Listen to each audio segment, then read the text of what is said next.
देखिए, बहुत अच्छी बात। जनरली इस टॉपिक पर मैं इंटरव्यू नहीं दे रहा था क्योंकि समय से पहले उस चीज़ पर नहीं बोलना चाहिए। अब रोशन रोही के निकलने का वक़्त हो गया है और ये नहीं, जो भी बात होना चाहिए वो एक ऑथेंटिसिटी के साथ मैं बता रहा हूँ। देखिए, सबसे पहले ये हमारे पास वो माननीय हाई कोर्ट का जजमेंट की कॉपी है, जिसमें देखिए कि ये कॉपी में बहुत विस्तार से अब जजमेंट में जज साहब ने क्या लिखा है, उसका ये कॉपी है। तो ये चीज़ आप लोगों को दिखा रहे हैं 3-4 पेज में पूरे इस घटना के बारे में माननीय न्यायालय ने एक-एक चीज़ लिखा है।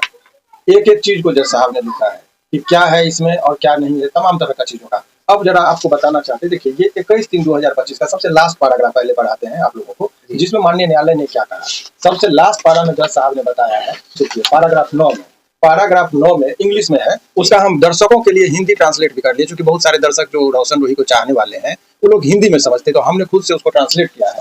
तो इसमें जो लिखा हुआ है, ज़रा उसको हम पढ़ देते हैं। आप लोग को चाहेंगे कि देखिए, पहले तो ये कि क्या 2 महीना में निकलेंगे, तो अब ये आप डंके की चोट पर मैं कह रहा हूँ कि इस बार ऐसी कोई भी ताकत नहीं है कि रोशन रोही को निकलने से रोक सकता है।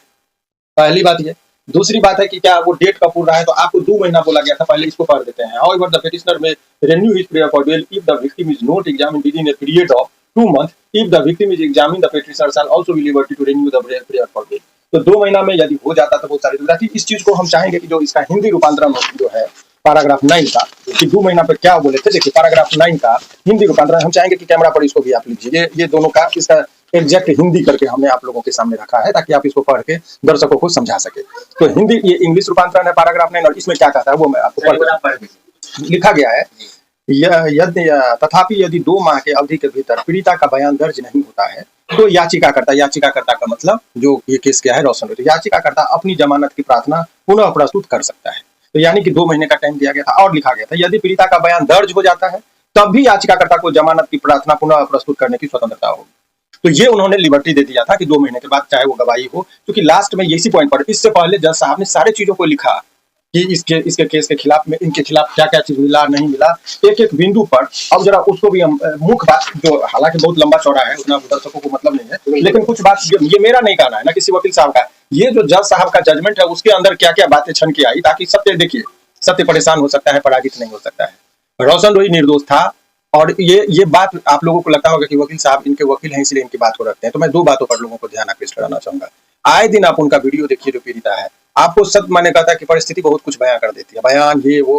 तो आदमी जेल में है, उसके बाद जिस तरीके की बयानबाजी हो रही है, उनके कंडक्ट उनके व्यवहार से आपको पता चल जाएगा कि कौन सच्चा है कौन झूठा है, कैसे साजिश करके उसको जेल में फंसाया गया, जेल डलवाया गया, वो सारा चीज परिस्थिति बयां करता है। हमने न्यायालय के समक्ष सारी बातों को रखा।